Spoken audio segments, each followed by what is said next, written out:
নামাজ বলেন, নামাজ আলাদা ইবাদত, মুনাজাত আলাদা ইবাদত। কোন মুসল্লি যদি মন চায় আমি মুনাজাত করবো না, আমি দাঁড়ায় সুন্নত পড়বো, আপনি বলেন আপনার কোন ইমাম সাহেব না করছে কোনোদিন?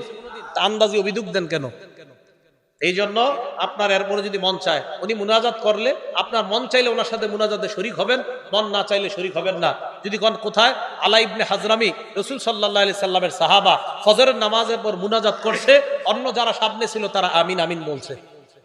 তারা কি বলছে? আমিন আমিন বলছে। এটা বলার পরে এখন কি বলবে জানেন না অনেকে? হুজুর উনি তো ক্ষেত্র বিশেষ মুনাজাত করছে। অনেকে বলবে কি ক্ষেত্র? তখন বলবে আলা হাজরামি, নবীর সাহাবা আলা হাজরামি তখন বিপদ ছিল খুব, ওই বিপদ থেকে মুক্তির জন্য ফজরের পরে মুনাজাত করছে। আমি জানি এই কথাটা অনেকে বলবে যে আলা হাজরামি বিপদে ছিল, বিপদ থেকে মুক্তির জন্য মুনাজাত করছে। আমরা মুসলমানরা কি কম বিপদে আছি?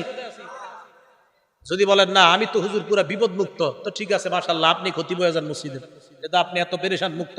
একজন খতিব আলোচনা করার আগে হাজারো চিন্তা করে তার একটা আলোচনা করতে হয়।